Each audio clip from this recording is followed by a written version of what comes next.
Diálogos sobre el Libro de Mormón.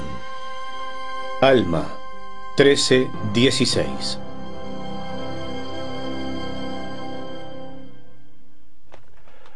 Bienvenidos a otra de nuestras acostumbradas charlas sobre el Libro de Mormón. Soy Paul Hoskinson y hoy me acompañan algunos colegas del Departamento de Escrituras Antiguas de View. A mi izquierda está Camille Frong-Olson. Gracias por venir. Gracias a usted. A su lado tenemos a Eric Hansman. Bienvenido. Gracias. Y en la cabecera de la mesa está Clyde Williams, un gran amigo y colega. Gracias por acompañarnos. Gracias. El análisis de hoy comprenderá los capítulos 13 al 16 de Alma.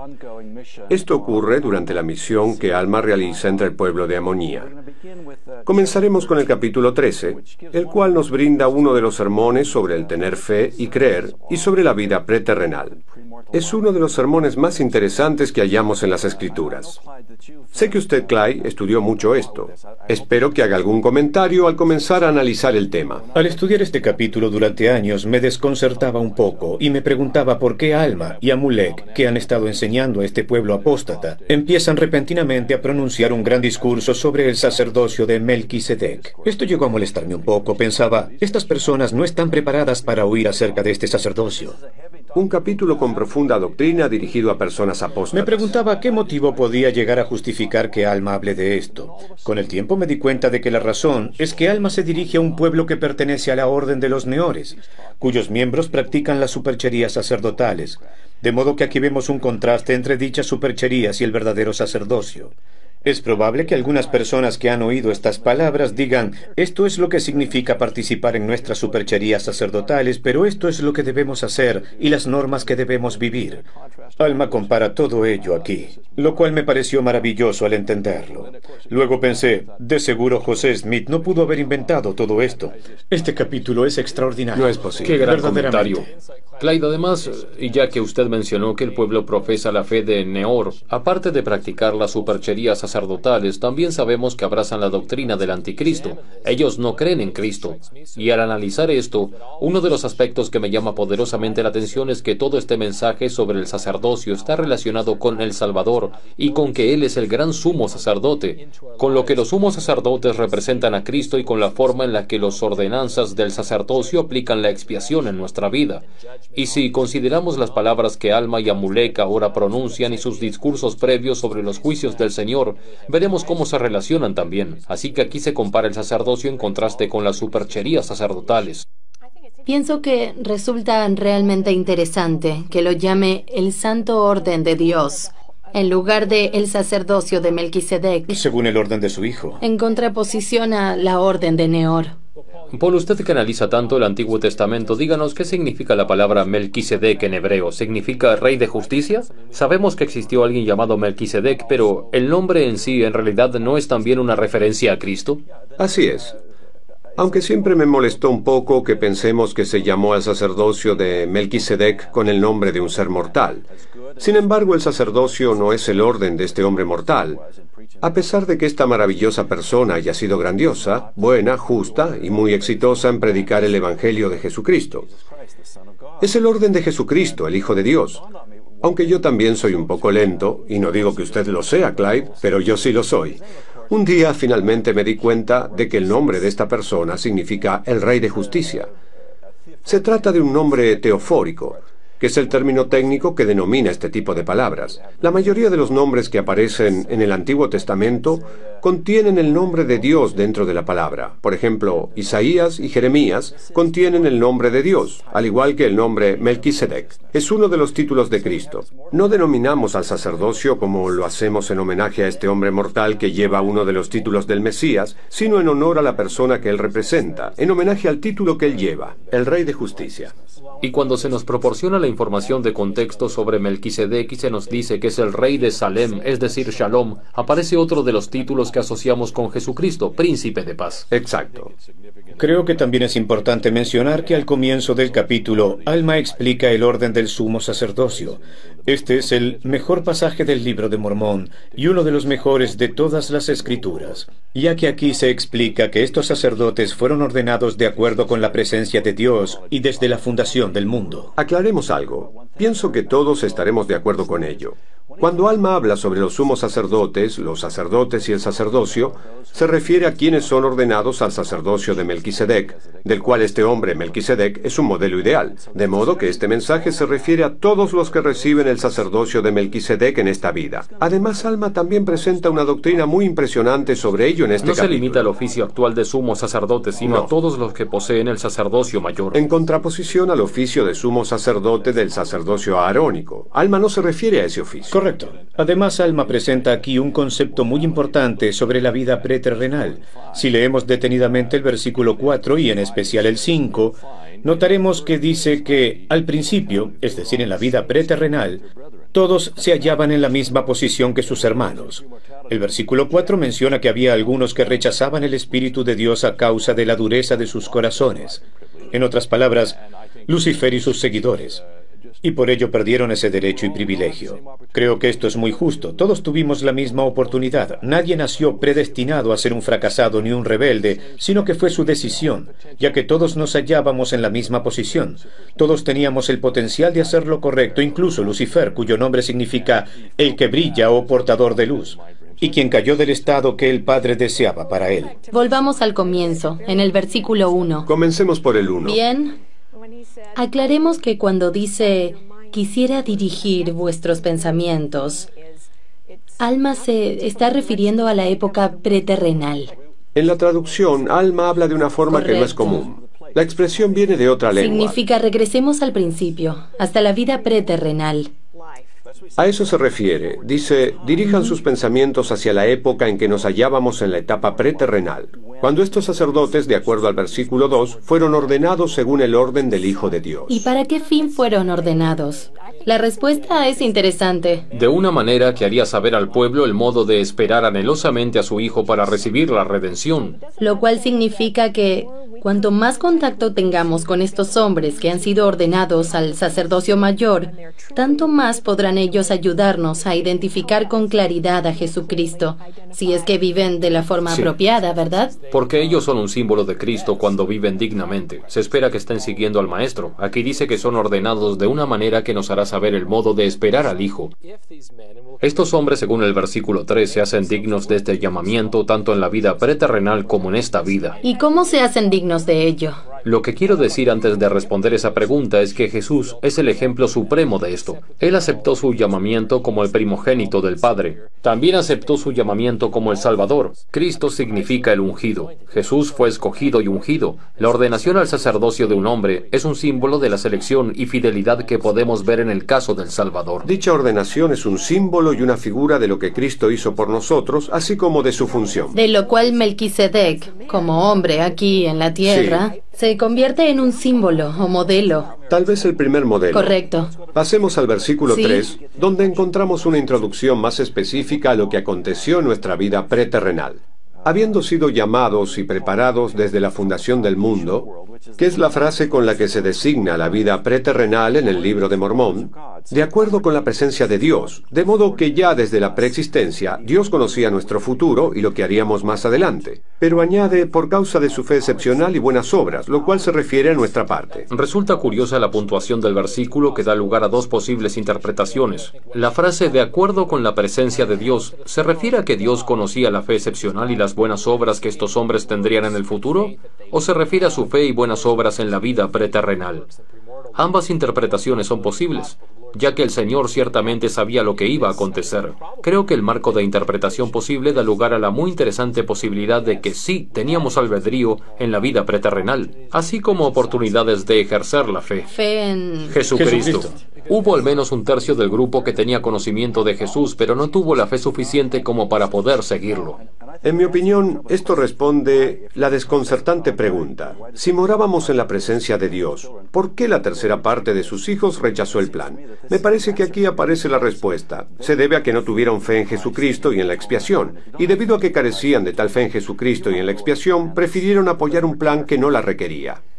Significa tener fe en que habría de venir alguien, que sufriría, que moriría por nosotros, y creer que nosotros no podemos lograrlo por nuestros propios medios, que debemos depender de otro ser y confiar en que Él hará todo eso. Y el hecho de que todos nosotros estemos sobre la tierra demuestra que escogimos ejercer esa fe en Jesucristo. Creo que a eso se refiere la palabra que aparece en el versículo 3, primeramente. Es decir, en esa primera etapa dice, habiéndoseles concedido primeramente escoger el bien o el mal. En otras palabras, se nos permitió elegir lo bueno o lo malo en la vida preterrenal. Y el versículo añade, por lo que habiendo escogido el bien, es decir, haciendo buenas obras y tomando buenas decisiones, y ejercido una fe sumamente grande en la vida preterrenal. Son llamados con un santo llamamiento. En otras palabras, a recibir el sacerdocio de Melquisedec. Aunque aquí habla de manera específica de los poseedores de ese sacerdocio. En mayo de 1844, Smith dijo, todo hombre que recibe el llamamiento de ejercer su ministerio a favor de los habitantes del mundo fue ordenado precisamente para ese propósito en el Gran Concilio Celestial antes de que este mundo fuese. Supongo que me fue conferido este oficio en aquel Gran Concilio. Aunque alma se refiere a un aspecto específico de la preordenación en la vida preterrenal, creo que el principio que se enseña aquí es que hubo muchas personas llamadas y preordenadas en el periodo premortal. ¿Y esto podría referirse a mujeres también? Creo que Por el elder supuesto. Maxwell solía emplear el término preordenación para los hombres y predesignación para las mujeres, y debemos tratar de no confundir estas palabras. No obstante, unos años antes, al revelar algunas de las ordenanzas más altas del Evangelio, José Smith dijo, ahora doy vuelta la llave para las hermanas, de modo que ellas puedan recibir las bendiciones del sacerdocio de Melquisedec.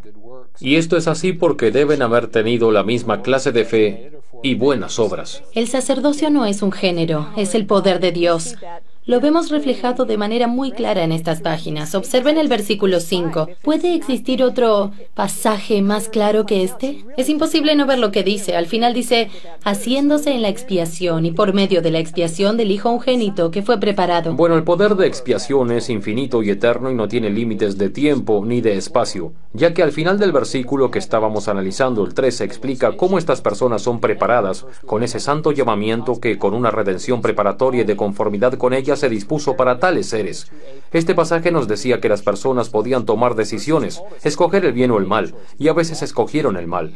Lo que resulta interesante es que el poder de expiación no solo incluyó a todos los que habitaron este mundo antes de la venida de Nos Jesucristo, redime. sino que parece que también alcanzó retroactivamente y bendijo, sanó y santificó incluso a estas Es personas. lo que Juan enseña en Apocalipsis. Vencen mediante la sangre del Cordero y la palabra del testimonio. La frase que lo explica dice que Cristo fue inmolado desde el principio del mundo. La expiación tuvo Así poder es. aún desde la fundación del mundo. Quisiera continuar con el versículo 6 y hablar de lo que estas personas preordenadas deben hacer. Casi al final del versículo dice, Enseñar. enseñar sus mandamientos a los hijos de los hombres. Tal es el fin de la preordenación. ¿Y para qué?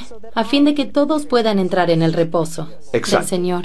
Y cerca del final del versículo 7, agrega que el sacerdocio que se menciona aquí y los llamamientos son sin principio de días ni fin de años, preparados de eternidad en eternidad. No tienen fin. Comienzan en la vida preterrenal y continúan en esta vida, e incluso en el tercer acto de la obra, es decir, nuestra existencia eterna. Creo que es importante considerar el contraste entre los sacerdotes que se mencionan aquí y los que hay entre el pueblo de Amonía. En el versículo 10 encontramos los requisitos para ser esta clase de sacerdote aquí en la tierra. Estos consisten en tener una fe excepcional, haberse arrepentido y ser rectos ante el Padre. Y el versículo 12 agrega que estos sacerdotes son santificados por el Espíritu Santo, ya que aborrecen el pecado en contraposición a la palabra adoran. Seguramente Sisron pensó, estos requisitos son distintos de los de nuestros sacerdotes. Sisron había preguntado, ¿salvará a su pueblo en sus pecados en vez de sus pecados? Esas doctrinas ya preocupaban a Sisron, y lo lleva hasta el límite de sus fuerzas, y finalmente se convierte. Me resulta muy alentadora la parte que Clay recién comentó, ya que sabemos que estamos aquí en la tierra porque escogimos seguir el plan de nuestro Padre Celestial y a Jesucristo como Redentor, y por lo tanto hicimos buenas obras y ejercimos gran fe, que es lo que se requiere en la tierra, hacer eso mismo nuevamente. Se trata de que en esta vida hagamos realidad aquella preordenación de la vida preterrenal mediante la fe y las buenas obras. Y nuestras buenas obras consisten en arrepentirnos. Arrepentirnos. Y escoger a seguirlo. Cristo. Correcto. Y notemos que en el versículo 11 se usa la voz pasiva. Dice que si cumplimos entonces se nos llamará. Estas personas fueron llamadas, fueron santificadas, y sus vestidos fueron blanqueados. Es decir, quedamos limpios gracias a Jesucristo. Él hace eso por nosotros. Y como Clyde decía al principio de la charla, una de las razones por las que Alma menciona esto, en mi opinión, reside en que está tratando de que este pueblo se arrepienta. Melquisedec ya había logrado eso con su pueblo. Es como si dijera, este es el modelo ideal. Sí. Ustedes, pueblo de Amonía, deben arrepentirse al igual que lo hizo el pueblo de Melquisedec. Además, Alma menciona que el pueblo de Melquisedec estaba lleno de iniquidades. Correcto. Y Alma subraya en la mitad del versículo 18 que debido a que se arrepintieron, Melquisedec pudo establecer la paz entre su pueblo. Es como si dijera, si ustedes desean tener paz, también deben arrepentirse. Pero como ya sabemos, al final de la historia no se arrepienten ni logran disfrutar de paz. Según el versículo 20, su problema radica en parte en que distorsionan las escrituras para acomodarlas a su conveniencia. Entonces, para salvarse, por supuesto, deben someterse a una verdadera autoevaluación.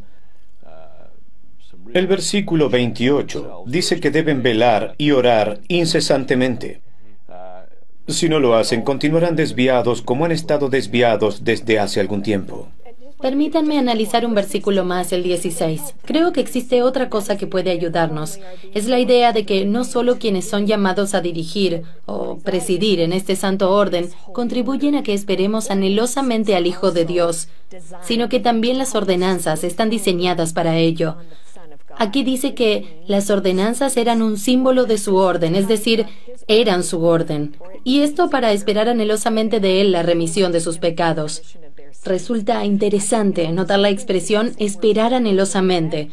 Yo creo que aquí se usa para invitarnos a mirar tanto hacia adelante como hacia atrás. En ambas direcciones. Esperar ansiosamente significa mirar hacia atrás a la época de Melquisedec y lo que él representa. Y hacia adelante a Cristo, ¿quién vendrá? Quien vendrá y de quien Melquisedec es un símbolo y una figura. Bien, este pueblo, que es de la orden de los Neores, como Camille indicó antes, no cree en el arrepentimiento. Creen que todos serán salvos, que no necesitan un salvador, y por lo tanto piensan que no deben preocuparse por saber lo que es pecado, o incluso por si pecan de algún modo. Es frecuente que las personas ignorantes se enojen cuando se las llama al arrepentimiento, y este es el caso. Veamos qué sucede después. Bien, de hecho hay unas pocas personas que escuchan el mensaje. El capítulo 14 comienza diciendo que muchos de ellos creyeron en sus palabras y empezaron a arrepentirse y a escudriñar las escrituras. Que es un aspecto clave. Y se convertirá en un aspecto clave, de modo que algunos comienzan a hacerlo y ven que su sistema, la orden de Neor, se desmorona y empieza a volverse al Señor, enojando al resto.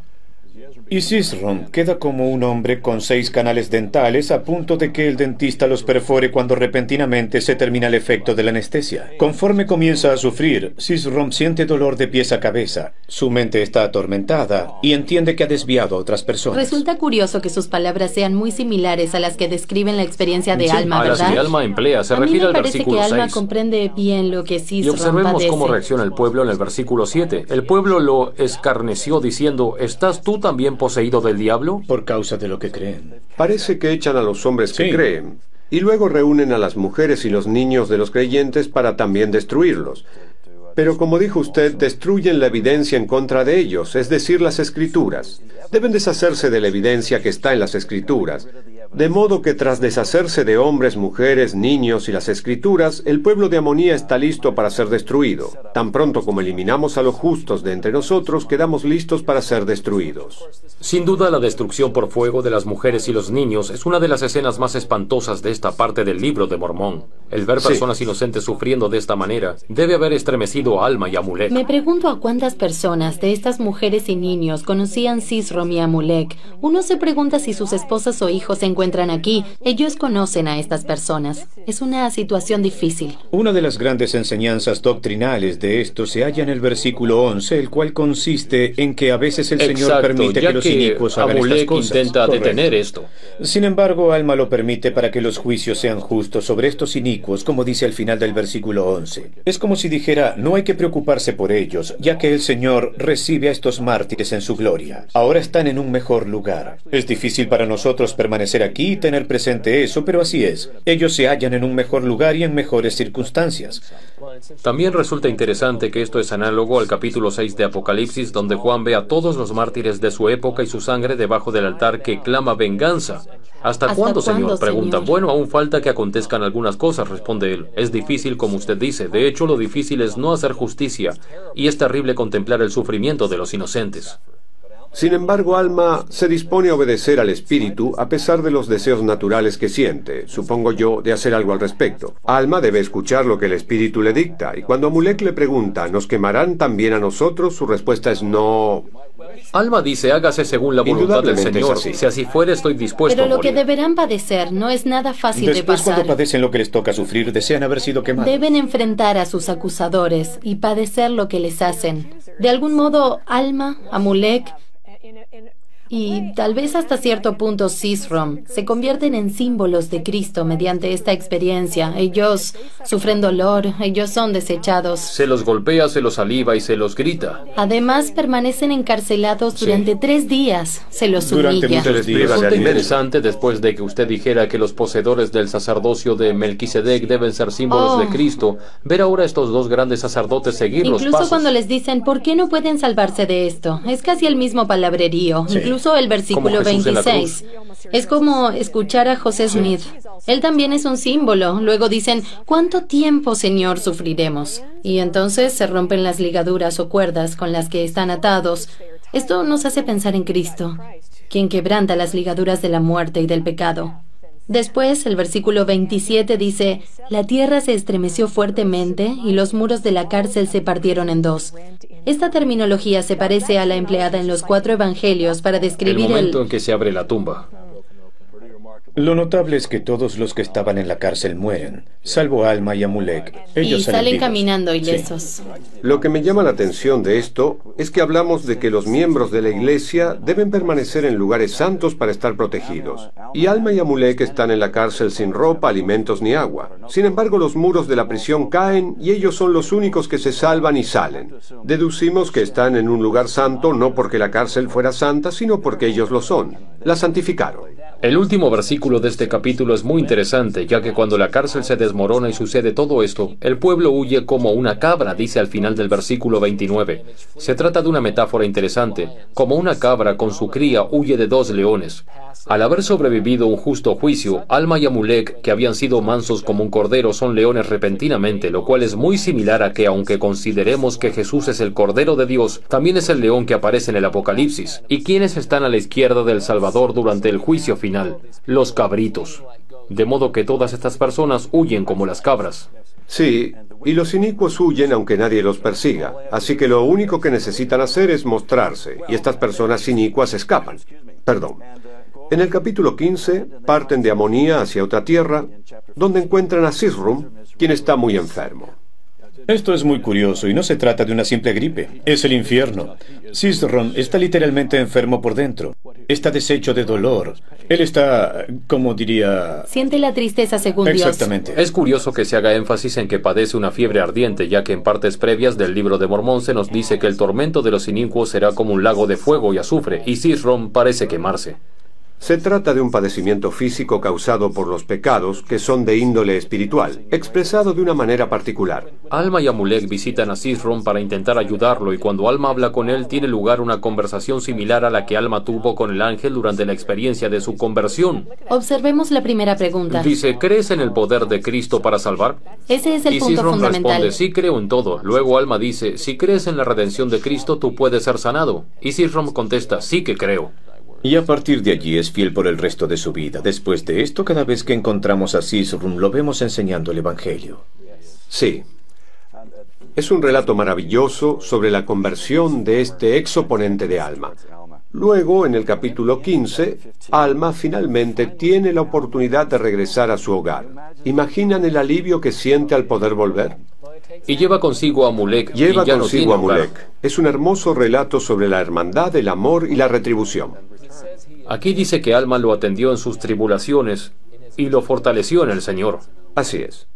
Ahora, en el versículo 16, veremos el cumplimiento de la profecía pronunciada en Alma, capítulo 9, versículo 18, cuando Alma recién comenzaba a predicar al pueblo de Amonía. Creo que sería interesante que analicemos algunos de los detalles de esto. Por ejemplo, el pueblo que finalmente destruye Amonía también pertenece a la orden de los neores. Son los amalequitas, los lamanitas y los nefitas convertidos en lamanitas. Pertenecen a la orden de los neores, llegan y destruyen el pueblo de Amonía, que también pertenece a la fe de Neor. Lo hacen porque están molestos por todos los conversos que otros nefitas lograron hacer entre los de su pueblo lamanita, de modo que deciden vengarse destruyendo algunos nefitas y sin saberlo están cumpliendo con la voluntad del Señor al destruirlos. En solo un día. En un solo día. Eso es lo que Amulek había advertido en Alma, capítulo 10, versículo 22, que si desechaban a los justos de entre ellos, eliminarían toda protección del Señor y sus enemigos podrían destruirlos. Bien, hemos tenido una charla maravillosa. Nos queda aproximadamente un minuto. Clyde, ¿podría hacer un resumen de lo que hablamos hoy? Para mí este relato tiene un aspecto positivo y otro un tanto triste. El lado triste de la historia es que todo este pueblo de Amonía no estuviera dispuesto a escuchar y a responder positivamente, además de las consecuencias trágicas que vemos que sobrevienen cuando rechazamos al Señor y a su Espíritu. Sin embargo, el lado positivo del relato reside en las cosas gloriosas que han sucedido con personas como Amulek y Sisron, quienes han cambiado de manera tremenda. Esto nos da esperanza y enseña que aunque hayamos cometido errores serios, aún podemos cambiar completamente nuestra vida. Además, hay muchas otras personas que fueron bendecidas. Por lo tanto, lo mejor de esta porción del Libro de Mormón consiste en que hubo algunos que escucharon y que pudieron salvarse y ser librados. Y nosotros también podemos recibir estas bendiciones si venimos a Cristo y seguimos las enseñanzas de los profetas vivientes, que es lo que ellos hicieron. Indudablemente es así. Gracias por acompañarnos.